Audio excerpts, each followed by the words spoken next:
कि आज के दौर में जिसकी तरफ राजीव ध्यानी जी कह रहे थे कि कैसे भी करके जो है एक विकल्प जो मौजूदा निज़ाम है, मौजूदा जो सत्ता है, उसका जो भी विकल्प हो, जहाँ पर भी उसका जो भी विकल्प हो,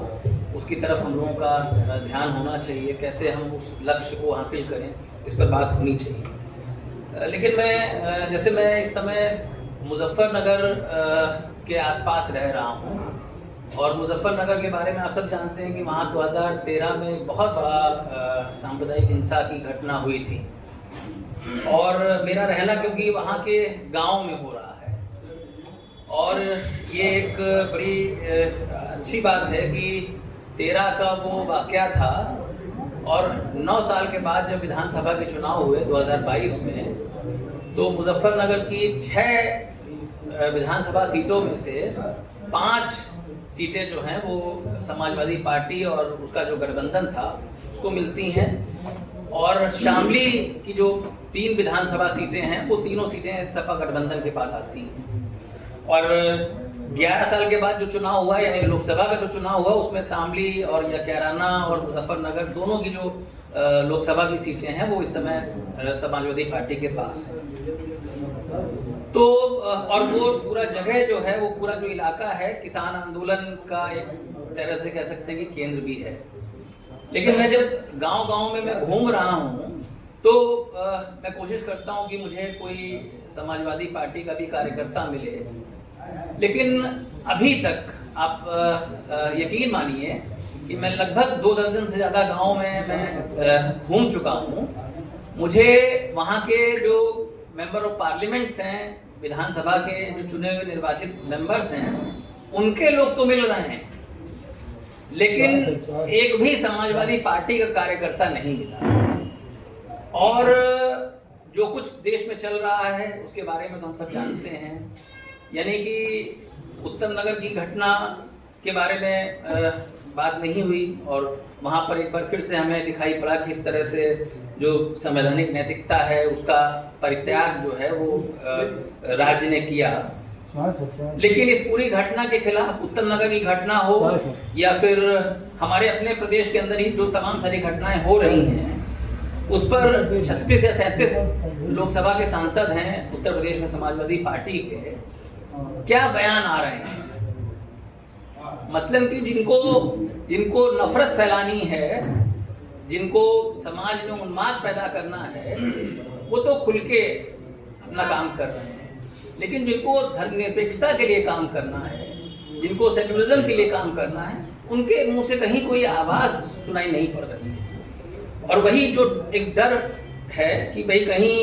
जो हिंदू जो हमारा वोट बैंक है, कहीं वो खिसक ना जाए, इसके लिए मतलब रत्ती भर भी जो एक थोड़ी सी भी जो ईमानदारी होनी चाहिए जो सेकुलर पार्टीज हैं हमारे देश की, उनके अंदर वो नहीं दिखाई पड़ रही है। दूसरी चीज़ ये है कि मैं जिन गांव में घूम रहा हूँ वहाँ एक और अच्छी चीज़ दिख रही है कि वहाँ पर अगर समाजवादी पार्टी का कोई कार्यकर्ता नहीं है तो वहाँ पर आरएसएस का भी कोई कार्यकर्ता नहीं है, वहाँ पर आरएसएस का कोई आनुषंगिक संगठन नहीं है किसी भी गांव में। और आप ये जान सकते हैं कि बहुत फर्टाइल लैंड है वो आरएसएस के लिए, क्योंकि 2013 का जो वाकया हुआ था उसके लिए अभी भी वहाँ पर ज़मीन जो है बड़ी उर्वरक है। इसके बावजूद आरएसएस का वहाँ कोई आनुषंगिक संगठन मुझे अभी तक दिखाई नहीं पड़ा है। और हम सब जानते हैं कि आज की तारीख में भगवा गमछा पहन के निकलना जो है वो एक तरह का फैशन हो चुका है और आज के समय में जो आरएसएस के लोग हैं वो अपनी आइडेंटिटी को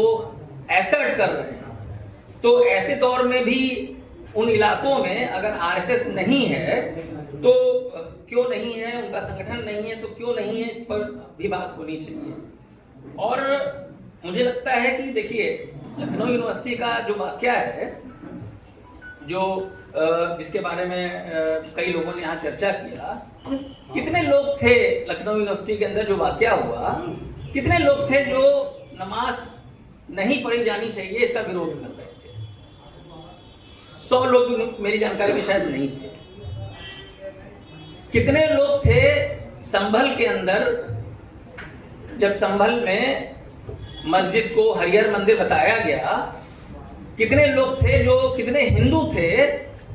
जो इस बात को लेकर कहीं मार्च करते हुए दिखाई पड़े हों कि भैया ये हरिहर मंदिर है। एक वीडियो दिखाई पड़ा है खाली, जिसमें एक टीम जो है जा रही है और उसके साथ कुछ 4, 6, 10, 20 लोग हैं खाली, कुल मिला के। फतेहपुर के अंदर जो बहुत बड़ा एक मज़ार को नुकसान पहुंचाने का काम किया इन आरएसएस के लोगों ने, वहां पर कितने लोग हैं इनके साथ में। और देश भर में जो लिंचिंग की घटनाएं हो रही हैं, देश के अलग अलग हिस्सों में जो क्रिसमस के समय जो उन्माद फैलाया गया, वहां इनके कितने लोग हैं। आप देख सकते हैं कि वीडियो में कुछ लोग दिखाई पड़ रहे हैं, कुछ लोग हैं जो वीडियो में अपना प्रोपेगेंडा फैला रहे हैं। मैं कहना ये चाह रहा हूं कि जितना बढ़ा चढ़ा के इनकी ताकत के बारे में हमें बताया जा रहा है, उतनी बड़ी इनकी ताकत नहीं है। और मतलब उत्तम नगर की घटना इस मायने में महत्वपूर्ण है कि मुझे लगता है कि सोशल मीडिया पे भी इन्होंने लगता है अब पूरी तरह कब्जा कर लिया है, क्योंकि जो पैरेलल नैरेटिव था उत्तम नगर की घटना को लेकर, जो पहुंचना चाहिए था हम लोगों तक या पहुंचाया जाना चाहिए था, वो बहुत कमजोर है या वो लोगों तक नहीं पहुंच पाया। और पूरा नैरेटिव जो पहुंचा है वो पूरा जो आरएसएस का नैरेटिव है वही पहुंचा है लोगों तक। तो इनकी जो ताकत है वो संगठन से ज्यादा स्टेट है, क्योंकि इन्होंने राजसत्ता पे कब्जा कर लिया है। इनकी जो ताकत है वो सोशल मीडिया है, जिसके माध्यम से ये पूरा अपना जो प्रोपेगेंडा है ये फैला रहे हैं। और दुर्भाग्य से जो बात रूपरेखा जी कह रही थी यहाँ पर कि हम लोग और नागरिक समाज भी बेशक बहुत कमजोर हुआ है सीए एनआरसी के आंदोलन के बाद से। दिल्ली के अंदर भी दिख रहा है कि उत्तम नगर की घटना पे सिविल सोसाइटी को जो असर्ट करना चाहिए था, मतलब दिल्ली के अंदर सारा जो बहस है, सारा जो कवायद है वो कॉन्स्टिट्यूशन क्लब में या फिर इंडिया इंटरनेशनल सेंटर जैसी जो जगह हैं वहाँ पर सीमित होकर रह गया है। तो जो जमीन पे हमारी जो ताकत दिखनी चाहिए वो दुर्भाग्य से नहीं दिख रही है। विपक्ष की जो ताकत जमीन पर दिखनी चाहिए वो शायद नहीं दिख रही है। और मुझे लगता है कि इस पे आज के समय में गंभीरता से सोचने की ज़रूरत है। बहुत बहुत शुक्रिया अनिल भाई, आपने समय दिया।